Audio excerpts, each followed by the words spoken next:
boyum tutup pultos kaldın. Hey, nimana saat ügettinsem işlepta. Bir atligirek usul romantik oynab çıkmakmız mı ki desem. Kapaka yürüyüşmüşüm. Toygan kal. Ben ne dedim sana?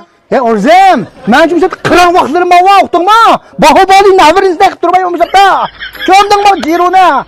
Hey, narım cirosuna. Zaten ciro dedim ka. Cirona ne meyeceğim? 8 tane Ciron gördün mü kıra? Hey, müştapçılık karıncıysa kokum güreştik. Duboru da tuttu kuzaldın müştap. Yok arkadaşlar. Şunal duvarım ya. Hey, sen maynak sabire babam bugün tüm yerlik hemen.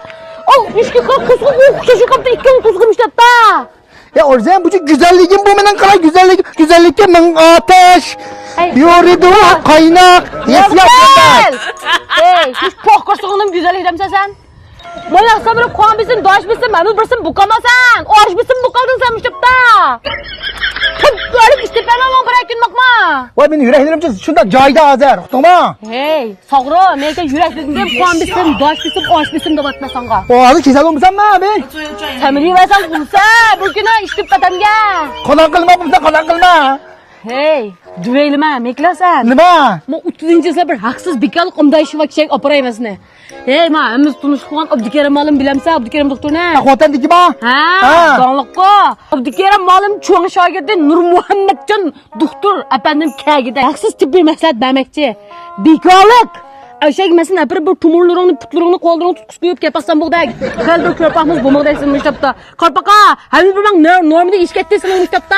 Ha buldu. He onlar yakışlarıma igran aldı ki dostlarım depememse. Atananlar ne? Eğer ayarlarınlar ne digendekçe apırıp köst baksanlar buldu. İnek onun deper bakar Orzem. İnek o ne? Muşu Turpan şehir. Diyen şimdi olsun bilemsizler. Onu bilemay kalsanlar arcamaytan nindiki kıvanı bağın olsun bilemsizler. O şun udul karıştırıp ki altın çiçek Abdükerem malım mahsus setiş dükkanı. Mahsulatlarını mahsus setiş dükkanında şeyde haksız bir gün maslahat gördü sizlerge. Diye şey olsun ki 100 metre köy psikoterapi mağazalar şeyde o. Ha, telefon numaram dolar orayı. 132 89 95 55 38. Bu numara aralık telefon alaklaşsanlar bu numara tutuyorlar. Olimcan tuzun kısınlar numara okuydu sizlerge. 30. isla. Ana olsa 30. yıllar şey gör şeyler. Sen ağzıya yakman. Hamil bir mi? Bu koylarının uslayına yürüyemiz biz mi sağ koyalım? Malsına. Ben kirip meşgul ne olsun ne? Benim ha.